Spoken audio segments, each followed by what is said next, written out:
Sino ang nais niyong palayain ko? Si Barabas na isang kriminal? O si Jesus na tinatawag niyong hari? Ibig ba ninyong palayain ko si Jesus?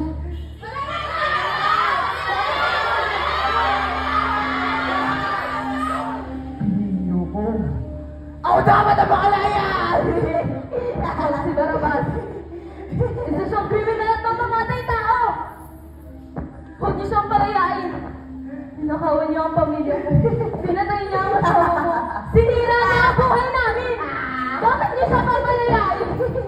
Hustisya ang kailangan ng pamilya ko. Kailangan namin ng hustisya! Pipiliin at pipiliin pa rin ako ng mga tao. At papalayain pa rin nila ako. Takot ang mga tao sa katotohanan. Ayaw ng tao sa katotohanan!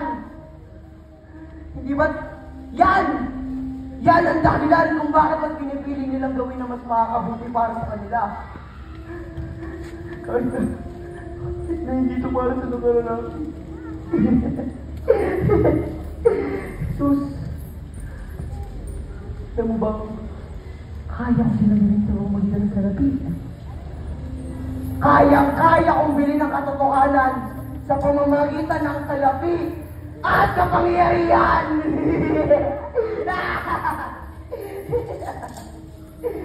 Madali silang maniwala, Jesus.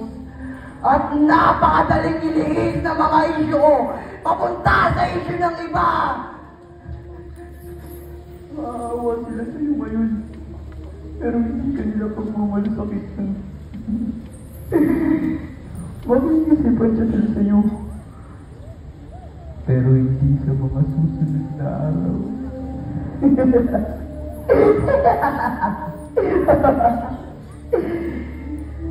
Nakita mo si Jesus. Silang lahat! Kailan? Bakit ako nakulong sa matagal ng panahon? Pero ngayon, ipinagsisigawan nila na ako'y palayain! Dali lang mo siya dito, Jesus. Dahil ito ang uso. Pero pag hindi ka na napag-uusapan, madali ka na lang nilang makakalimutan. Parang mukha lang ni... Hoy babae! Basta mo sila! Silang lahat! Halos isuka ako para lang mabigyan ka ng hustisya. Pero ngayon, ipinagsisigawan nila na ako'y palayain! Tama, mahal na gobernador. Palayain ninyo si Barabas. Pakinggan nyo ang sinisigaw ng mga tao. Karapatan naming mamili ng tao gusto naming palayain. Bakit hindi mo kami pakinggan? At sino bang Jesus ka yan para piliin mong palayain? Mahal na gobernador, pakinggan mo ang gusto ng nakararami!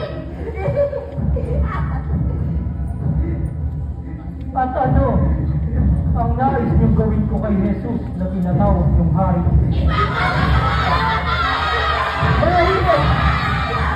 Bakit? Ano ba ang ginawa niya?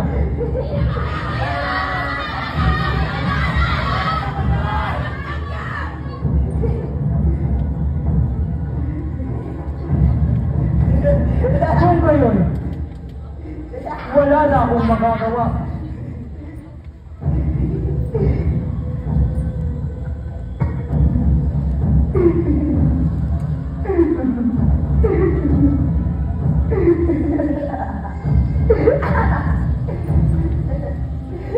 Wala na akong pananagutan sa dugo ng taong ito. Huwag kang mag-alala. Pananagutan ko na siya.